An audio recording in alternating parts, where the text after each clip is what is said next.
of values, and sensitive through the regulation of television and film content. Beyond her current roles, Ms. Lydia has demonstrated a commitment to service and leadership in various capacities. She served as the Cabinet Secretary for the Lions Club International District 301A2 from 2021 to 2022 and was the former president of the Pasay City Host Lions Club. Educationally, Ms. Lydia possesses a rich academic background. She is currently a Juris Doctor student at the Manila Law College, demonstrating her commitment to expanding her knowledge and expertise in the field of law. Additionally, Ms. Lydia studied journalism at the Polytechnic University of the Philippines and later pursued her master's degree at the Polytechnic University of the Philippines Open University. Furthermore, Ms. Lydia serves as the chairperson at the BSE Multipurpose Cooperative, showcasing her dedication to community development and cooperative leadership.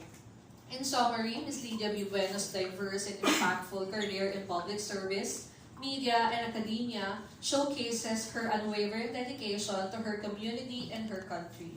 Her leadership at the National Press Club of the Philippines, combined with her roles in legal education, community development, and public service, make her a remarkable and inspirational figure.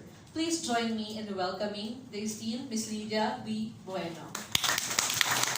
Thank you very much, Ms. Bennett. Napakagandang pagpapakilala. Mas mahaba pa yata yung kaysa sa ko. So ayan po, nabanggit naman ang ating mga naunang nagsalita na ang topic natin dito is all about media safety awareness. So para po sa kapatiran ng lahat, gusto kong i-discuss yung ating journalist code of ethics kasi po marami sa atin ang matagal na sa profession pero hindi pa natin, kung nabasa man natin, hindi ganun ang kaalaman. So handun yung awareness pero yung knowledge natin about this code of ethics medyo konti. So medyo dadagdagan natin sa araw na to. So nag-prepare ako ng English pero I'd rather prepare yung Tagalog para mas maintindihan ng lahat. Kodigong pang kagandahang asal ng mamamahayag. So, ang una po dito ay iuulat at ipaliliwanag ko ang balita ng tapat at iingatan kong huwag maikubli ang mahahalagang katotohanan o mabago ito dahil sa hindi pagpapahayag nito o sa pagbibigay ng diin sa mga bagay na hindi dapat bigyang diin. Batid ko ang tungkuling ibigay ang pahayag ng kabilang panig at ang tungkuling iwasto agad ang malaking pagkakamali. So kung makikita po natin dito, nandyan yung tapat, makatotohanan at yung pahayag ng kabilang panig. So isipin natin, ano po ba yung trabaho natin, ang pagbibigay natin ng informasyon? Marami nagsasabi sa atin, tapat, makatotohanan, walang kinikilingan. Excuse me po, sa malangit naman. sa ating kapatid na si Michael Enriquez. Pero siguro yun ang dapat na isaalang-alang ng bawat isa sa atin. Paano ba natin masasabi na yung pagbabalita natin ay tapat, makatotohanan, at binibigyan natin yung magkabilang panig. So doon, kapag ginawa natin itong number 1 ng ating Journalist Code of Ethics, maiiwasan natin yung pagkakaroon natin ng mga aberya, kaso, problema, kasi nga, ang binibigyan natin ng emphasis dito is kung ano talaga yung totoo. At binibigyan natin ng chance yung magkabilang panig. Hindi tayo nagre-report ng one-sided, di po ba? Kailangan, kapag na-interview mo ngayon, nagkaroon ka ng information dun sa, sabihin mo na ito ay, oy, magandang istorya to. Kailangan kunin natin yung kabilang side para ang ating i-report ay balansyado. Tama ba yan? Naiintindihan po natin yun? Ayan po. Hindi tayo magkakaroon ng problema kasi usually sa libel cases, ang nakakaharap natin, hindi binigyan ng chance yung kabilang panig. Kaya tayo nasampahan ng kasong libelo. Pangalawa po, igagalang ko ang ang confidential na impormasyong nalaman ko dahil sa pagtupad ko sa aking tungkulin. Yung salitang confidential na impormasyon, dito tayo nagkakaroon ng problema sa ngayon. Kasi po yung usually sa atin, nasa mga police blotter, di ba? Kumuha tayo ng mga impormasyon doon. Dumating itong Data Privacy Act. So marami sa atin ang nagrereklamo. Bakit dati-dati naman, malaya akong nabubuksan yung blatter, bakit ngayon pinipigilan ako? Wala pong masama doon sa batas. Wag lang natin, sabihin natin, wag aabusuhin ang pagpapatupad ng batas. On our part naman, konting respeto lang o courtesy lang kung sino nakaupo. Magpaalam lang tayo kung sino yung duty officer. Kasi nga po, meron tayong batas ngayon na pinatutupad. Although doon sa Data Privacy Act, nakasad po doon, Section 4, Paragraph D na hindi po kasama doon sa batas na yon yung mga private information na ang purpose is for journalistic, literary. Kaya po, pwede natin sabihin na, pwede pa pala namin itong buksan, pwede pa namin tingnan. Kasi nga po, hindi kami sakop dito sa Data Privacy Act. At yung mga police naman po na naka-duty, ang sinasabi naman po nila, kasi meron tayong freedom of information. So dito naman po nakabase yung kanilang circular 37 na pinagbabawalan nila yung mga media na tumingin or kumuha ng detalye doon. Kasi di ba tinitingnan natin, mga confidential doon, nandun yung pangalan ng mga suspect, nandun yung pangalan ng mga biktima. Meron mga bagay kasi na hindi mo kaagad pwedeng i-publish, lalo na yung mga suspect ay hindi pa naman talaga proven na sila yung guilty talaga. So itatago natin. Kaya po tayo gumagamit ng alias. Di po ba? Sa mga bata or yung mga suspect. Kaya meron tayong mga confidential na information na minsan ang ginagawa natin ay ayon sa mapagkakatiwalaang source. Although alam natin na yung balita na yun ay totoo. So nandiyan po pumapasok yung ating mga blind item. Tama po? So yun.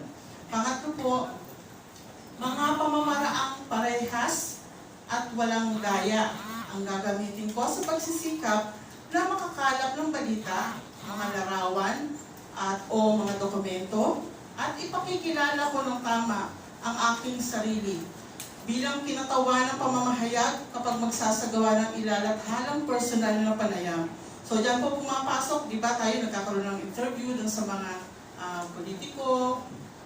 Minsan may pagkakataon tayo na nagkakaroon ng ambush interview.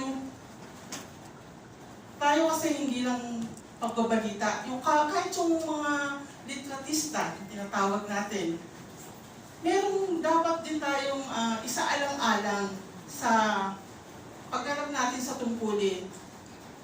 Naalala ko ng mga panahon pa, yung mga noon-noon pa, mas malakas pa ang loob ng mga, sabihin natin, quote-unquote, hausyaw, yung sinasabi natin. Ang lalaki ng ID, di ba? Tapos parang sino pa yung nananakot sa mga politician na pag hindi mo kami pinagbigyan, ilalabas namin kayo sa dyaryo, ibabalitan namin kayo sa radyo, kung saan-saan, ano-anong pananakot ang gagawin sa kanila. Pero yung mga lehitimong media, ano po ba ginagawa? Nakikiusap. Meron pa nga po tayong letter na isinasabit, di ba? Hihintayin natin kung ano yung sagot nila at your most convenient time. So, yun po, sana ang gawin natin. Huwag yung, si ganito pala, pupunta sa ganon. So, ang gagawin natin, susugod din tayo para magkaroon tayo ng ambush interview sa kanya o kaya naman ambush na photo.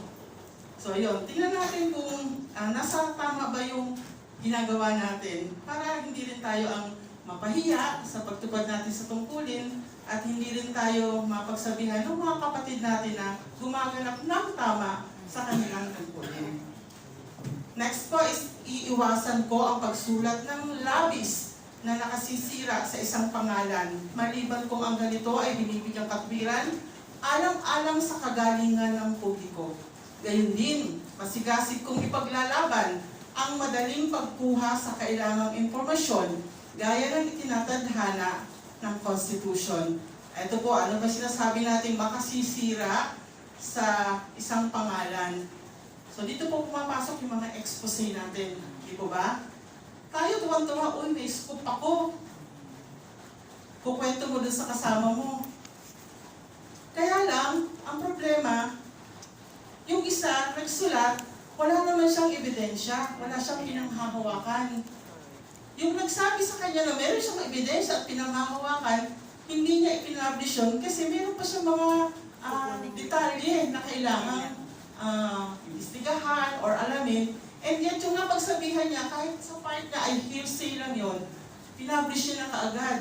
So, ano mangyayari sa kanya? Di ba ba? Once na nagkaroon ng kasuhan, wala siyang ebidensya kasi nga, hearsay lang yung narinig niya na pinanggalingan ng kanyang istorya. So, wag naman yung ganun, tuwang-tuwa ka kasi kalaban mo sa politika, kalaban mo pala siya, galit ka sa kanya, biglang inilabas mo. Sa pagkakataon pong yun, nadadamay pati ang mga editor at mga publisher, lahat po ng mga involved sa company. So isaalang-alang din natin yun. Wag lang yung sarili natin na sikat tayo dahil nandun yung pangalan natin. Lumabas yun, publish yun, lumabas sa online. Pero kaakibat pala nun, mas mabigat pala yung kaharapin natin. So next po is, hindi ko hahayaang ma-influensyan ako ng mga personal na motibo o interes sa pagganap sa aking mga tungkulin. At hindi rin ako tatanggap ng anumang regalo o pagsasaalang-alang na maaaring maging dahilan ng pag-aalinlangan sa dangal ng aking propasyon. So naging kasabihan na nga po sa National Press Club, hindi po tayo nanghihingi. Pero, handang tumanggap. yan, yung pagtanggap natin, at least masaya po yung nagbigay, di po ba? Hindi ka nanghingi. Kasi once na nanghingi ka, tumanggap ka, ay hindi ka na po pwedeng magsulat ng against sa kanya. Tama po ba yun? Opo. So yun, pagka, sabi natin, pati mga cash nga, may meron, pupuntahan tayo ng mga symposium, o kaya naman forum, o na symposium, forum. Ay, atin tayo doon, nandun si ganito. So alam mo yung isang taong galante nandun. Pero wala namang cash na din talagang information lang yung meron. Ang gagawin pa, kakausapin pa niya yung kanyang chief of staff, kakausapin pa niya kung sino. Wala akong pamasahe pa uwi eh. So parang, ba? Nakahiya. Huwag naman sanang ganon. Tama. Pero yung sinasabi natin, yung tumanggap ka ng maluwag, kumbaga maluwag sa kalooban na nagbigay, okay lang yun. Hindi masama po yun. Basta doon, ang prinsipyo natin, yun pa rin yung ating ipaglaban. Yun yung sinasabi natin, kinakain ka na ng prinsipyo mo. Di ba ba? Kahit na maghirap ako, kahit na wala akong sasakyan, kahit wala akong bahay, basta ito ang paninindigan ko, hindi ako tatanggap. Baka nga ako pa magbigay sa kanya. So meron po tayong mga kapatid na ganyan. Hindi naman po sa nagmamayabang, pero sila pa po yung magbibigay doon sa gusto magbigay sa kanila. Kumbaga, para sa kanya, mas masaya ako na ako ang makapagbigay kaysa ako ang tumanggap o ako ang magbigay. Next po, hindi ako magkakasala ng plagiarism. Yung plagiarism po na yan po ang isa sa pakaiingatan natin. Lalo na po ngayon na malaya na nakikita natin sa online, social media, yung mga balita, huwag po tayong kukopya ng report ng may report. Isang malaking pagkakamali po yun, lalo na po kapag ang report ay as is. Hindi man lang nire-angle. Pero po, yung sa field, nung panahon na wala pa yung social media, ang ginagawa natin, change slide. Ayan, papalitan lang niya yung slide, kung ano yung nakasulat. Kaso nagkamali kasi ayon sa panayam ng ganitong pahayagan, ay hindi na pinalitan. So dumating ngayon sa desk, bakit ganito to? Ang nag-interview pala galing sa ganito kasi po change lang. So wag naman ganun. Lalo na po ngayon, di ba? Hindi na gaya nung na ipa-fax natin. Tapos pag nag-fax ka pa, minsan kinain.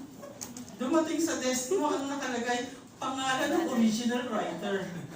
Hindi po pangalan nyo.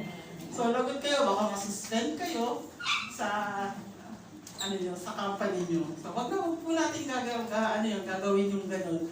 Pangungopya ng sinulat ng iba. Original naman. Pwede naman yun. Yung angle mo, kasi yung information nakita mo na kompleto. Di ba ba? Next po is, hindi ako manunuya sa anumang paraan, maninira ng puri, o mang-iinsulto ng sinumang tao dahil sa kanyang kasarian, paniniwala, pananampalataya, paninindigang pampolitikal, pinagmulang kultura o etniko. Dito kasi pumapasok yung pag hindi mo, kumbaga, ikaw alam mo, kompleto ka. Pero, ngayon kasi naging mainit yun sa LGBTQ. Ikaw, tunay kang babae, tunay kang lalaki. Pero itong grupo na to ay may pinaglalaban din. So, huwag natin silang siraan. Kasi sila ay bahagi din ng ating lipunan. Meron din silang karapatan na kailangan din igalang din po natin. Respeto ng bawat isa sa atin. So, hindi lang po yan, kahit po yung mga PWD, o kung sino man mga may kapansanan, o anumang mga kultura nila nakakaiba sa atin, igalang po natin yun. Meron po sa panulat na yung paggamit ng salitang incheck, hanggat na maaari po, wag na wag ninyong gagawin yun. Hindi lang sa masakit ko ba pakinggan? Kundi inappropriate po talaga. Pwede naman Chinese, gamitin natin yun. Meron po kasi mga salita na pag ginamit nyo, masakit sa tenga at masakit din sa damdamin ng tao.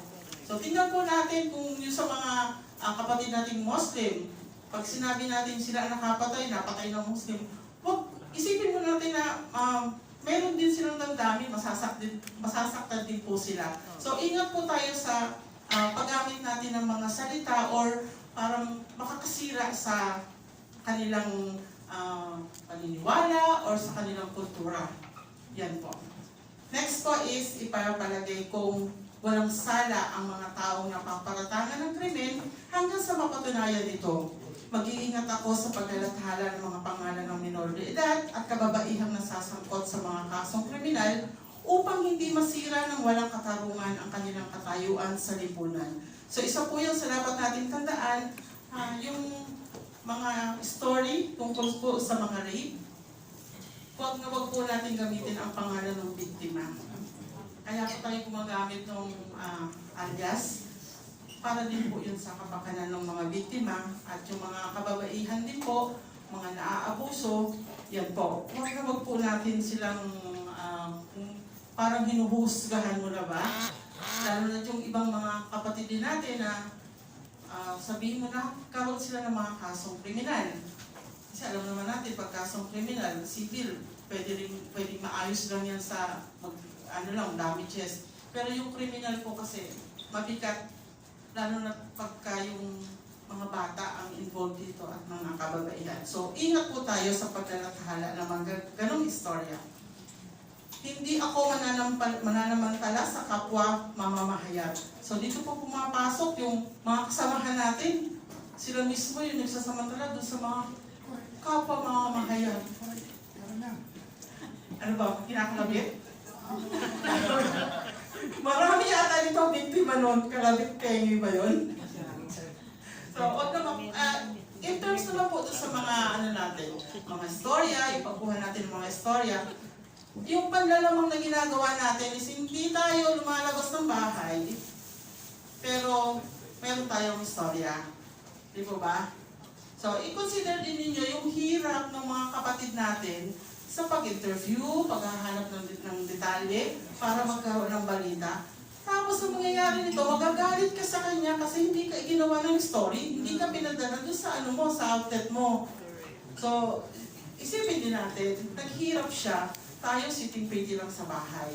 So, wag natin samantalahin yung mga kapatid natin na kusa naman na nagbibigay sa inyo. Pero marami naman dyan na kusang magsasabi na, hindi ka available. Eto, may story ako dito, may maganda akong storya dito. Diba? Marami sa ating mga masisipag na reporter na sila pa mismo yung nag-o-offer ng istorya dun sa mga kasamahan nila na alam nilang wala silang access dun sa istoryang meron ka. So, sharing nga, di ba? Yan. Tulungan, kumbaga. Huwag naman samantalahin or hingan. Tama. Ayan. Next po is tatanggapin ko lamang ang mga gawa gawaing nababagay sa integridad at dangal ng aking profesyon. Dumudulog sa sugnay ng konsensya, ang lalim conscience clause. Kapag ang mga tungkulin inaatang sa akin ay sumasalungat sa tinig ng aking budhi. So hindi naman siguro lahat sa atin ay nakaranas na mayroong pinako-cover sa atin na parang ayaw ko i-cover to. Di ba? Ano pa yung irarason ko kay ma'am, kay sir? Yan, excuse po. Gumagawa na lang tayo ng mga paraan. Alibay ba kayan? Alibay. Alibay. Alibay kasi pag wala ka sa lugar ng ibig sabihin excuse. Yan, gagawa tayo ng excuse na hindi natin magawa yung pinagagawa sa atin dahil iyon ay medyo salungat doon sa paniniwala natin. Ayan, parang hindi naman masyadong masakit doon sa mga karinig na, ay ma'am, sir, hindi po pwedeng i-cover kasi may gano'n. So, medyo lihiti mo naman yung gagawin nating excuse. Di ba ba? Ayan, kasi marami importante, nagkaroon ng emergency. Yung pala, nasa malayo siya. Hindi pala nagpaalam, napupunta pala ng probinsya. Di ba ba? Yung pala, meron na ipapakover sa kanya, emergency na, hindi siya available. Ayan, kung ano mga rason para lang hindi niya magawa yung obligasyon niya. So, ayun, dapat isipin natin yung pinagagawa sa atin para sa publication natin, kahit yun ay sabihin mong sa paniniwala mo ay taliwas sa'yo. Hindi ka naman uutusan ng management na gumawa ng ganitong article o mag-cover, gumawa ng special report kung hindi importante yun, di po ba? So, yun po. Next is, sa aking pagkilos o pagsasagawa ng mga tungkulin bilang mamamahayag, pananatilihin ko ang dangal sa aking profesyon. So, kapag may alinlangan, kagandahang asal ang dapat na maging gabay ko. Yun po yung sinasabi ni Pangulong Rio, yung kagandahang asal, dapat isa-isip, isa-puso, at isagawa ng bawat isa sa atin. Yun ang tandaan natin sa pagtupad natin sa ating tungkulin.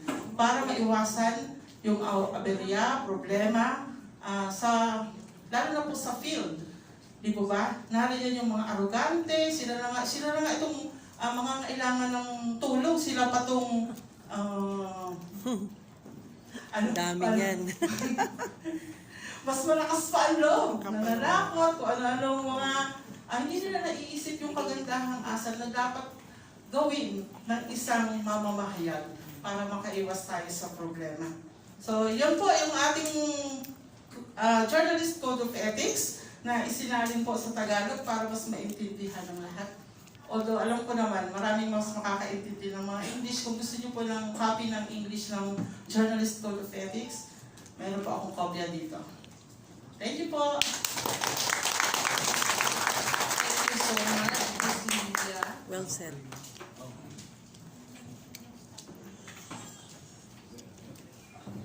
And now, let me introduce you to our second speaker.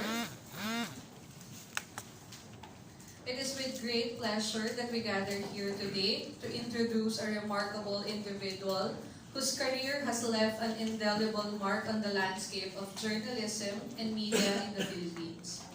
A name that resonates with excellence and dedication, allow me to present Yusek Paul Gutierrez.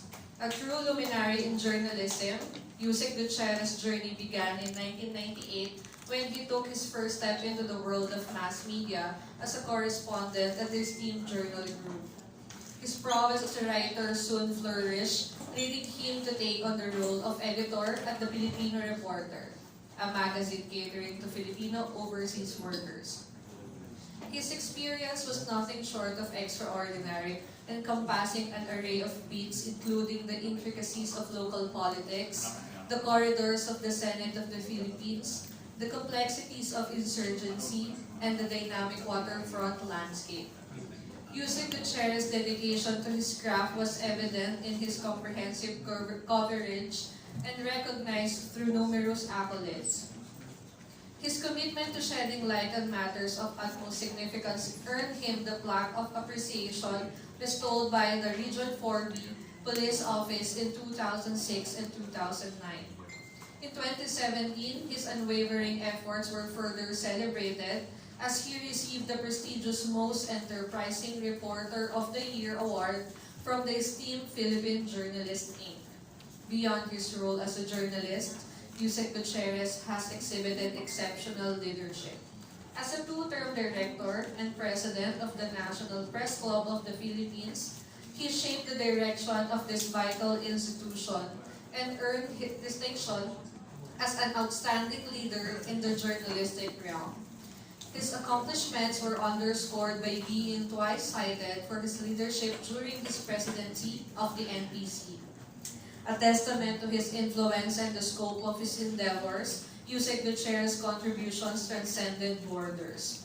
The Award for Promoting Philippines-China Understanding, or APPCQ, awarded just last year, is a testament to his tireless efforts in fostering cross-cultural understanding through his craft. Today, it is an honor to announce that Yusek Paul Gutierrez has embarked on a new chapter as the Executive Director of the Presidential Task Force on Media Security, a role to which President Ferdinand Bongbong Marcos appointed him.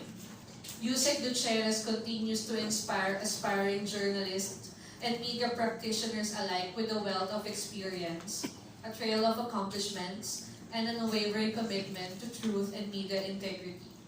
Ladies and gentlemen, let us extend our warmest appreciation and applause to a multi-awarded journalist and media visionary, Undersecretary Paul M. Gutierrez. Hello. Thank you, Bennett. Haba naman ang ginawa nyo sa ating Pangulong Rio Araha ng Quezon